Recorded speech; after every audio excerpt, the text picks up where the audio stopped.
Static scope. In this lesson we will cover this thing, the static scope. What does it mean? What does it do? How is it useful? This is another part of the Java syntax that I want to show you. Let's create a new class and call it item. Let's say we had a warehouse and we wanted to build a program to keep track of our items. So let's say we wanted to count all the items. This can be done in many ways, but today I will show you how to do it with the static keyword. We will declare an attribute called count to count all the items. It will be public int count, and it will start from 0. So this variable is now available from inside the class and outside the class, but I would like it to be global. You can think of static as global because that's what it does. It makes attributes and methods global. So let's say I want to access count from outside of the class because it's public. Let's see. We get an error because the item is not initialized. We will need to create something like item I equals new item, something like that, and then we can access i.count. But I don't want to do it like that. I want to access it from everywhere, even if I don't have a class declared, even if I don't create an instance of item. I want to be able to get the count of all the items by calling item.count. How do I do that? Simple. After the public, I add the word static. That's it. And now I can access count from everywhere, and I can add to it. Let's see what's the problem. Cannot make a static reference to a non-static field because I didn't save it. Now it's okay. So now we call count statically and we incremented it by 1. And it will be saved throughout all the program's execution, and it will be updated in all the items we will create. So basically, count now is a global variable we can use anywhere in here inside this class, and we don't even need to initialize a class to use it. Now let's create a method, a static method. Public static, and it will return nothing. So I will write void, and let's see, inc count, which is short for increment count.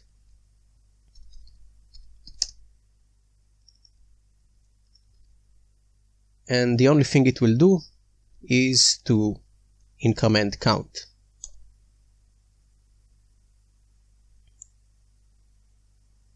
And let's also create another method to output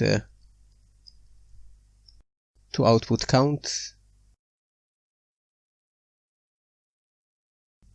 Let's call it count p or count print, and we'll use s.o.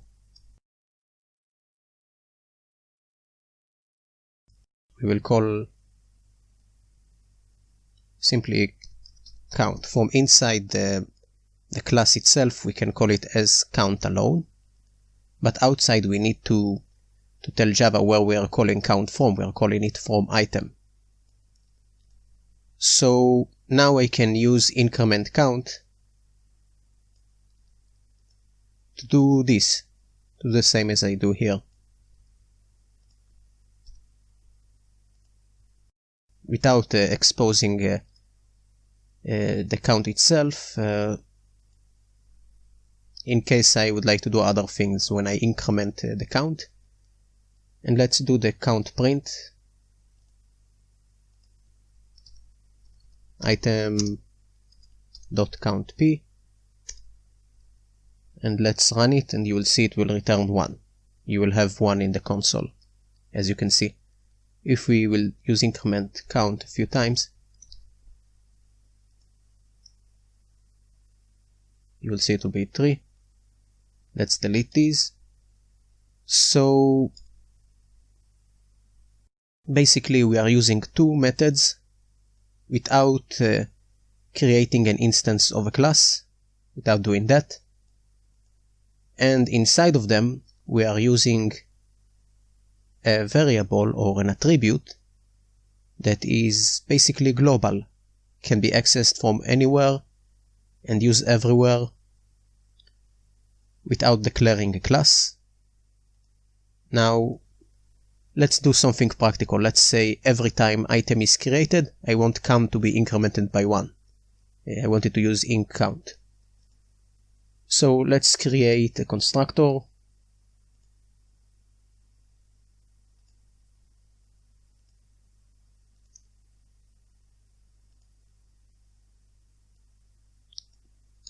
If you remember, that's how you create a constructor. You write public and the class name, and then use regular brackets and curly brackets as if it's a method, but it's not a method, it's a constructor. So once an item is created, I want to use increment count. So now if we output a count print here, you will see the number will be 2 at least. Yeah, 2, 1. Here it's 1 because it only started counted, and here it's 2 because when we create an item, if you remember, we call increment count. So let's create 3 more items.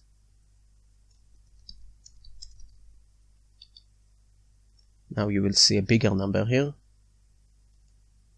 Oh, I gave it the same name.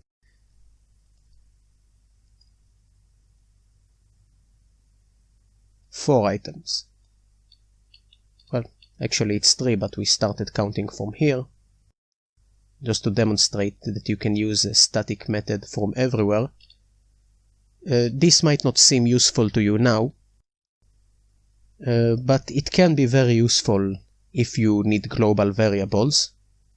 You can even create a class and call it globals and give it a few global attributes and methods, or a utility class with a few static methods that can be used all over your project. Instead of copy pasting them into each class, you just use this one. Let's say we had another class. Let's call it I don't know, let's say you had a worker, and you also wanted him to do things like add item, public void add item. So when he adds an item to our warehouse, we want it to be incremented to the count, so we'll know how much items we have. So here inside a method inside worker, we can call item.increment count, and it will increment our count if we create an instance of worker and use add item. Let's do that actually. Let's go to our main and create a worker.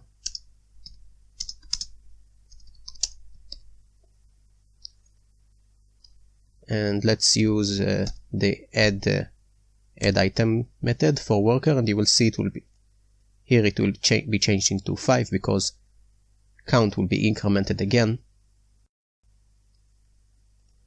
So you see, we have this global or static, as they call it, attribute or variable that we can use from inside the class without declaring any instance of the class item.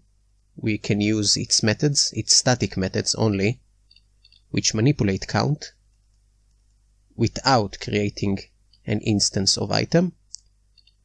And then we also use the same global variable inside a different class. And we can also use it, let's give an example of using it in the main too.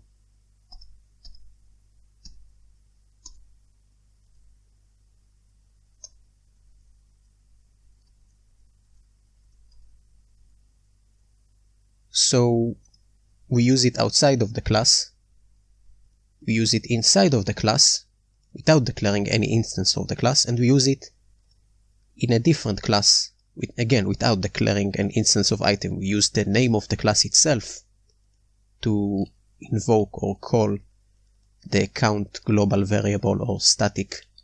And here, with the static methods, remember, you write the scope, which most of the times will be public, and then you add the keyword static, and then the return type, which in our case it's void. It can also be int, it can also be something else. In static methods, in a lot of cases you will want to return something, unless it's changing a variable from somewhere else, like in this case. Then you write the name of the method, and then you have its argument and its execute as usual. But you can take this static method and you can use it outside of the class without an instance of the class. Let's see, here we call the static method in another class without declaring an item instance.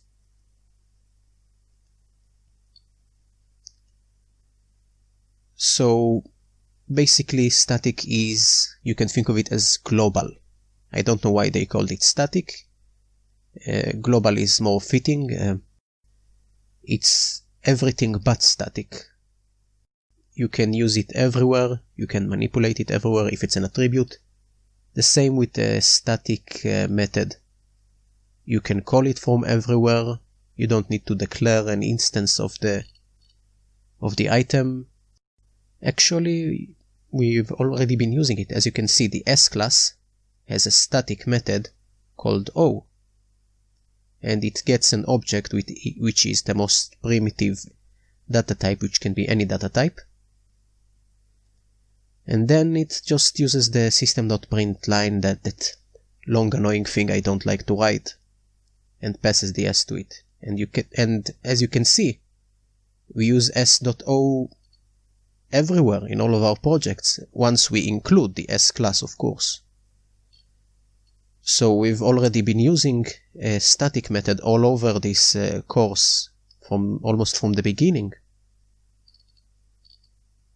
And that's basically what static does. And that's it for this lesson.